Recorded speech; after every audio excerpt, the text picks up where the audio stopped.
Hello दोस्तों, स्वागत है आपका हमारे YouTube चैनल पर। दोस्तों, जब घरों का निर्माण करते हैं जब भी आप अपना कंस्ट्रक्शन का काम स्टार्ट करते हैं तो दीवार एक बहुत ही महत्वपूर्ण चीज़ होती है।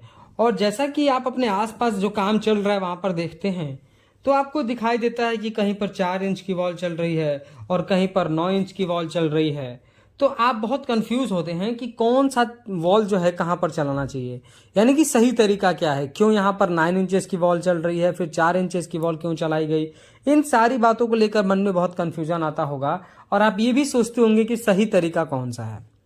तो आज के इस वीडियो में हम आपको बताएंगे कि 4 इंच वॉल और 9 इंच वॉल का एडवांटेज डिसएडवांटेज, कहां पर आपको कौन सी वॉल यूज करनी चाहिए और यूज करने का सही तरीका क्या है। यानी आज का जो हमारा टॉपिक है ये हमारे ब्रिक वर्क पे रिलेटेड है कि ब्रिक वर्क का थिकनेस कहां पर क्या रखना चाहिए, 4 इंच वॉल कहां के लिए अच्छी है, 9 इंच वॉल कहां के लिए अच्छी है, एडवांटेज क्या है, डिसएडवांटेज क्या है। आज के इस वीडियो में हम इसी टॉपिक को कवर करेंगे। दोस्तों, वीडियो को एंड तक जरूर देखिएगा। अगर वीडियो को एंड तक देखेंगे तो आप पूरी जानकारी से रूबरू हो पाएंगे। चैनल पर अगर नए हैं तो प्लीज चैनल को सब्सक्राइब कर दीजिएगा। दोस्तों, पहले हम बात करेंगे 4 इंची वॉल के बारे में। तो जैसा कि आप सब जानते हैं कि 4 इंची वॉल जो है हमारे कंस्ट्रक्शन में आपने बहुत जगह यूज करते हुए देखा होगा और आप भी अपना कंस्ट्रक्शन करते होंगे तो यूज किया करते होंगे। तो सबसे पहले हम बात करेंगे 4 इंची वॉल के एडवांटेज के बारे में। देखिए, 4 इंच का जो वॉल होता है उसमें नंबर ऑफ जॉइंट्स कम होते हैं, यानी कि जो हमारी ईंटें लगती हैं वो कम लगती हैं और नंबर ऑफ जॉइंट्स कम लगते हैं। तो इससे हमारे ईंट के भी पैसे बच जाते हैं और नंबर ऑफ जॉइंट्स कम होने की वजह से हमारा उसमें जो मटेरियल है, जो हमारा सीमेंट बालू है, वो भी हमारा कम लगता है।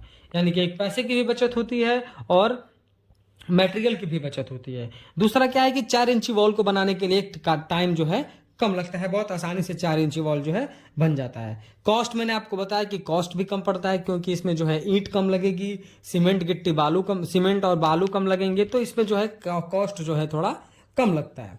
और उसके बाद 4 इंची वॉल अगर आप चलाते हैं तो आपको स्पेस भी ज्यादा मिलता है। मान लीजिए कि अगर आप कोई रूम बना रहे हैं तो अगर आप 4 इंच की वॉल चलाएंगे तो आपको जगह भी, रूम में स्पेस भी ज्यादा मिलता है। तो ये कुछ एडवांटेज थे हमारे 4 इंची वॉल के। अब इसके डिसएडवांटेज भी देखते हैं कि क्या क्या नुकसान भी होता है हमारे 4 इंची वॉल चलाने का। सबसे पहला ये कि जो हमारा ये 4 इंची वॉल है इसमें स्ट्रेंथ बहुत ज्यादा नहीं होती है अगर हम इसको कंपेयर करें 9 इंची वॉल में, ठीक है। इसीलिए इसमें मजबूती कम होने की वजह से जो भी हमारे लोड बेरिंग स्ट्रक्चर होते हैं, यानी कि ऐसा स्ट्रक्चर जिसमें स्लैब पर आने वाले सारे लोड जो है वो दीवार के थ्रू ट्रांसफर होंगे, जिसमें बीम और कॉलम नहीं होते हैं, उनको लोड बेरिंग स्ट्रक्चर कहा जाता है। तो 4 इंची वॉल में मजबूती कम होने की वजह से ही ऐसा कहा जाता है कि जो है आपको 4 इंची वॉल लोड बेरिंग स्ट्रक्चर में यूज नहीं करना है। उसके बाद जो भी हमारे 4 इंची वॉल होते हैं इनको एक्सटर्नल वॉल की तरह यूज नहीं करना है। कि मान लीजिए जो आप अपना घर बनवा रहे हो तो उसमें जो आउटर का आपका जो मेन वॉल है, तो आउटर के मेन वॉल पे आपको कभी भी 4 इंची का वॉल यूज नहीं करना होता है। देखिए, 4 इंची वॉल का एक प्रॉब्लम ये भी है कि इस पे वेदर का भी बहुत इफेक्ट करता है, यानी कि अगर ज्यादा बारिश होगी तो भी आपको सीपेज की प्रॉब्लम आएगी और धूप ज्यादा होगी तो गर्मी का भी आपको एहसास ज्यादा होगा, क्योंकि ये वेदर को सपोर्टिव नहीं होता है। इसमें डैम्पनेस की प्रॉब्लम आएगी क्योंकि अगर ये बारिश होगा तो बारिश में ये बहुत ज्यादा सीलन मॉइस्चर को रोक नहीं पाता है, इसकी वजह से डैम्पनेस की भी दिक्कत इसमें आती है। और जैसा कि मैंने आपको बताया कि इसकी जो है थिकनेस कम होने की वजह से, 4 इंच थिकनेस होने की वजह से जो है इसमें सिक्योरिटी का भी इशू रहता है। ये 9 इंची वॉल के कंपेयर में जो है उतनी मजबूत नहीं होती है, इसलिए इसमें सिक्योरिटी का भी एक प्रॉब्लम रहता है। और इसमें यह है कि 4 इंची वॉल को आप एक बार में पूरा नहीं बना पाएंगे। 4 इंची वॉल अगर आप बना रहे हैं तो एक बार में आप 4 फीट यानी कि 1.5 मीटर के आसपास ही आप अपने ब्रिक वर्क को करते हैं। अगर पूरा दीवार आप एक दिन में बनाएंगे तो दीवार ऊपर जाकर बैंड हो सकती है, इसलिए पहले 4 इंच वॉल जो है पहले 4 फीट तक चलाया जाता है, उसके बाद कंक्रीट बैंड दे दिया जाता है। कंक्रीट बैंड क्या है कि जो इसको 4 इंची वॉल को बहुत ही स्टेबल बनाकर रखता है, उसको बहुत स्टेबिलिटी प्रोवाइड करता है। तो ये तो रहा हमारे 4 इंच का एडवांटेज डिसएडवांटेज। अब बात करेंगे 9 इंच का। तो 9 इंच, जैसा कि आप जानते हैं कि आप जो है बात से ही समझ रहे होंगे कि 9 इंच मतलब कि 4 इंच से ज्यादा ये इसमें इसकी मोटाई ज्यादा है, इसकी थिकनेस ज्यादा है। तो इसकी थिकनेस ज्यादा होने की वजह से इसमें स्ट्रेंथ जो काफी बहुत ही अच्छा रहता है। इसीलिए जो भी हमारे आरसीसी स्ट्रक्चर होते हैं या फिर लोड बेरिंग स्ट्रक्चर होते हैं उनमें कहा जाता है कि आपको 9 इंची वॉल यूज करना है। आरसीसी स्ट्रक्चर मतलब कि जिसमें बीम और कॉलम है, तो उसमें आप आउटर का वॉल जो है 9 इंचेस रखें, क्योंकि इसमें सिक्योरिटी का मसला नहीं होगा। और अगर लोड बेरिंग स्ट्रक्चर है तो आपको उसमें 9 इंच ही वॉल यूज करना है। तो लोड बेरिंग अगर आप कंस्ट्रक्शन कर रहे हैं, स्ट्रक्चर बना रहे हैं लोड बेरिंग का, तो उसमें आपको 9 इंच का ही वॉल यूज करना चाहिए। 9 इंच का वॉल जो है आपका वेदर प्रोटेक्शन भी होता है, धूप से भी बचाता है, बारिश से भी बचाता है। तो 9 इंची वॉल जो है इसमें भी बहुत ही बेनिफिशियल होता है। सिक्योरिटी पर्पज से मैंने आपको बताया है कि ये सिक्योरिटी पर्पज से 4 इंची के कंपेयर में बहुत ज्यादा ही मजबूत होता है। और जैसा कि प्लिंथ बीम के नीचे जो भी आपको ब्रिक वर्क करना होता है, तो वहां पर आपको 9 इंची वॉल ही देना होता है, क्योंकि 9 इंची वॉल में जो है स्टेबिलिटी और ड्यूरेबिलिटी ज्यादा होती है। क्योंकि मान लीजिए कि अगर आपने ब्रिक वर्क कर दिया है 9 इंच का, 4 इंच का कर दिया अगर आपने प्लिंथ बीम के नीचे, तो उसके नीचे जो भी आप फिलिंग मटेरियल सैंड या फिर मिट्टी डालेंगे या फिर आप बालू डालते हैं, तो उसमें क्या है कि हमारा जो वर्टिकल जो फोर्स लगता है, वर्टिकल फोर्स लगने की वजह से हमारे आउटर दीवार पे लोड ज्यादा जाता है, तो उस दीवार क्रैक्स भी हो सकता है, दीवार फट भी सकता है। इसलिए जो है वहां पर 9 इंची वॉल देने के लिए कहा जाता है। 4 इंची वॉल आपको किसी भी हाल में प्लिंथ बीम के नीचे नहीं देना चाहिए। इसमें ज्यादा ड्यूरेबिलिटी भी होती है और स्टेबिलिटी भी इसमें ज्यादा होती है, इसीलिए 9 इंच वॉल को प्लिंथ बीम के नीचे यूज करा जाता है। अब डिसएडवांटेज क्या है, डिसएडवांटेज समझ लेते हैं। क्योंकि इसमें नंबर ऑफ ज्वाइंट्स ज्यादा होते हैं, इसलिए जो है इसमें फिलिंग मटेरियल यानी कि हमारा जो मोटार है, मोटार ज्यादा लगता है, यानी हमारा सैंड और सीमेंट की खपत ज्यादा होती है। इसमें जो है ईंट ज्यादा लगती है, इसकी वजह से ये कॉस्टली भी होता है और इसको बनाने में टाइम भी लगता है, जिसकी वजह से ये और भी महंगा हो जाता है। यानी कि इसमें ज्वाइंट्स, नंबर ऑफ ज्वाइंट्स ज्यादा होने की वजह से हमारा मटेरियल भी ज्यादा लगेगा, चाहे वो सीमेंट हो, बालू हो या फिर हमारा ईंट हो। इसकी 9 इंची ब्रिक की चिनाई करने में जो है ईंट ज्यादा लगेगी और जो है टाइम भी बहुत ज्यादा लगता है, इसलिए ये कॉस्टली होता है। अब दोस्तों ये तो मैंने आपको 4 इंची वॉल का एडवांटेज और डिसएडवांटेज बता दिया। अब मैं आपको बताता हूं कि कहां पर आपको कौन सा ब्रिक यूज करना चाहिए।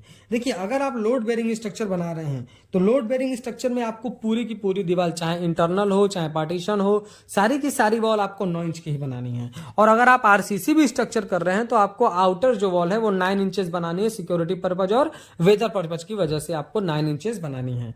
और अगर हम प्लिंथ बीम के नीचे की बात करें तो प्लिंथ बीम के नीचे भी आपको 9 इंच का ही ब्रिक वर्क करना है, उससे कम जो है नहीं करना है। ये तो हमारा हो गया 9 इंची का। अब 4 इंच वॉल आप इस तरीके से मोटा मोटी समझिए कि आप अगर फ्रेमिंग स्ट्रक्चर कर रहे हैं तो आप जो है इसको किसी भी हाल में पार्टीशन में ही दे, मेन वॉल में देने से बचें।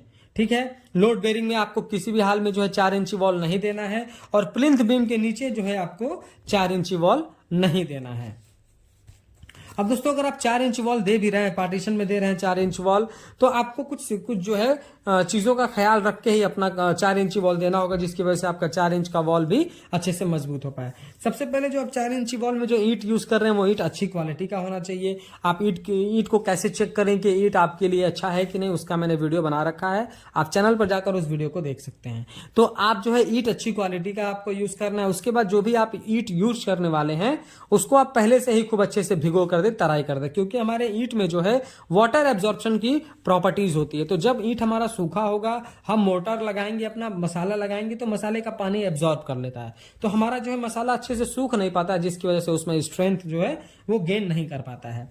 तो अगली आपको सावधानी ये रखनी है कि पूरा जो है आपका 4 इंच का वॉल जो है एक ही बार में आपको अपना पूरा दीवार खड़ा नहीं करना है। आपको पहले 4 फीट की दीवार खड़ी करनी है, उसके बाद आपको कंक्रीट बैंड यूज करना है। कंक्रीट बैंड में आप क्या कर सकते हैं, जैसे कि 4 इंच तक कंक्रीट, 4 इंच की थिकनेस का आप कंक्रीट ढलाई करते हैं अपने ब्रिक के ऊपर, क्योंकि उससे स्टेबिलिटी और ड्यूरेबिलिटी जो है इसकी काफी बढ़ जाती है। आप कंक्रीट बैंड में 8 mm का 2 सरिया यूज कर सकते हैं, उससे और भी आपको स्ट्रेंथ से रिगार्डिंग फायदा मिलेगा। उसके बाद जब आप 7 फीट तक अपने ब्रिक वर्क को कंप्लीट कर दें, तो उस 7 फीट ब्रिक को कंप्लीट करने के बाद आपको लिंटल बीम प्रोवाइड करना होता है। तो लिंटल बीम भी बहुत ही जरूरी होता है। उसके बाद क्या है कि जो भी हमारे जॉइंट्स होते हैं कॉलम और ब्रिक के, वहां पर आपको चिकन मैश यूज करना है। और उससे पहले कि आपको जब भी ब्रिक वर्क कॉलम से सटा करके करना है, तो आप पहले कॉलम पर टाचा लगाएं, यानी हैकिंग प्रोसेस करें, कॉलम को खुरदुरा करने के बाद कॉलम को थोड़ा सा पानी डाल करके तराई कर लें। तराई करने के बाद उस पर आप सीमेंट की स्लरी डालें, फिर आप अपना ब्रिक वर्क करें, तो उससे आपका ब्रिक और भी ज्यादा मजबूत होगा। उसके बाद आपको करना यह है कि आपको ब्रिक वर्क जब आपका कंप्लीट हो जाए तो अगले दिन फिर उस पे आपको जो है क्यूरिंग प्रोसेस 7 से 10 दिन तक करना है। और जब आप प्लास्टर करें तो प्लास्टर करने से पहले ही आप हल्के हाथ से भी पूरे अपने वॉल को जो है अच्छे से क्यूरिंग करते, क्यूरिंग करने के बाद ही प्लास्टर वर्क को करें।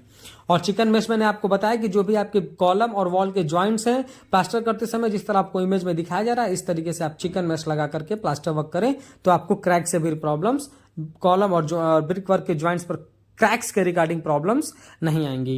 वीडियो पसंद आया तो प्लीज वीडियो को लाइक कर दें, और अगर चैनल पर नए हैं कंस्ट्रक्शन से रिलेटेड ऐसे ही इंफॉर्मेटिव वीडियोस इन फ्यूचर देखना चाहते हैं तो प्लीज चैनल को सब्सक्राइब करके बेल नोटिफिकेशन को ऑल पर प्रेस कर दें। Thank you.